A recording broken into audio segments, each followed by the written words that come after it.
Pages from my diary. Let me tell you a story. The year was 2012. The parliament was busy uncovering the 2G spectrum scandal. This guy's airline was just about to go down the drain. Nothing else comes close. Kingfisher is a class apart. The god of cricket was still playing cricket.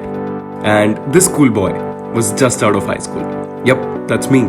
And it's my story, so I get to call myself cool.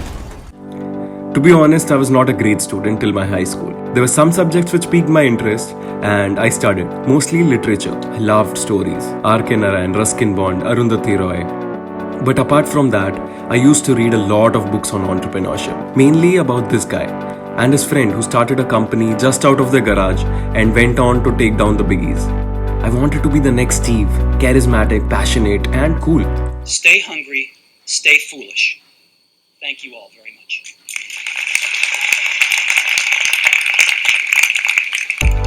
Yup, that's what I wanted to be. Against everyone's advice, I went on to study business. That's me in graduate school. First year, I'm happy. I started reading about all the things behind running a successful business. And I slowly started to realize that maybe this is not what I came for. Maybe just running a successful business is not what I want to do. That was the time when I started writing. Sitting in Chandigarh, I started writing political features for national weeklies in Delhi. Those were the days when you could openly criticize the government. Good times, I must tell you. One more thing happened during that time. I started noticing a pattern in newspapers. Negative news sells. Front page, back page, opinion columns, editorials. We love obsessing over sad and negative news. At that time, the schoolboy came up with an idea to start a small online magazine which would only cover positive news. I felt like I was the most genius guy out there. I was wondering why no one was noticing my talent. What a stupid kid. And then I finally started it with my college friend. Two dudes with no formal experience in journalism or good enough worldview starting a weekly. It was fun. We were crushing it. Every week we found people, talked to them, interviewed them, wrote their stories. We even got featured in the Times of India. We were doing great. Kids from college started noticing us. We were loving the newfound recognition. But that joy did not live long enough. The work was taking too much of our time and we started losing interest in studies. And slowly and gradually we even stopped running the magazine. To be precise, we just lost interest. We tired ourselves out and we decided to shut shop. It's 2015, almost the end of graduation. Was I a successful entrepreneur? I don't know. Did I enjoy running the magazine? Kinda yes. That's when I told myself that maybe I could be a journalist. I decided to scrap my business degree and applied for a master's program in journalism. I got through, and that was the moment when my parents lost hope in me. Not that they had much to begin with, but still. Journalism days were fun. Debating, questioning, writing, finding stories, what is news? All these questions were floating in my head. For the first time, I started loving studies. But something else happened too. I started a movie club in my department. Again with a friend, a different friend. I'm good at making people lose their focus and path in life. उसको बोलो कोई बात नहीं चाचू सब ठीक ठाक है all is well. We started watching films by Kiarostami, Jafar Panahi, Vittorio De Sica.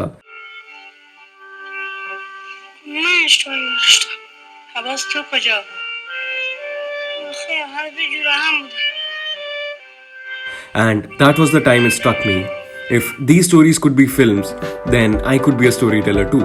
Till then, only flashy Bollywood films were stories to me, and I didn't relate to them. But all of a sudden, these stories by people sitting in some Iranian or European nation started resonating with me. Also, another thing happened. This guy and his team came to power. Journalism was becoming just another circus. Sad times. I remember going for an interview at a very reputed national daily, and I also got through the interview process. But the final meeting with the chief editor gave me some clarity of thought. He asked me why journalism. I said I wanted to change the world. He smiled and said, by the time you reach my age, you'll have to take your kids' permission to even change the TV channel. He then told me, go change yourself first. And it went like... That's when I decided, maybe I don't want to be a journalist. I still wanted to tell stories, but maybe journalism was not the right way. I packed my bags and booked the next train ticket to Bombay. That's right, I was to be a filmmaker, a writer. I decided no one can stop me from telling stories now. Today it's been almost 2 years of me in Bombay, and I've not made a single film or maybe even wrote one. All I'm doing is just sitting here in front of you, telling you all a story of my mistakes. But to be honest, the difference between me and that kid during the start of the story is that I'm a little bit more wiser, stronger, and empathetic. Only because of those mistakes I made. I guess mistakes are a sign that you're constantly creating new things, experimenting with stuff and failing at them. And that process is slow and full of flaws, for we live to tell the tale. So these were my mistakes and I'm proud of them. Peace.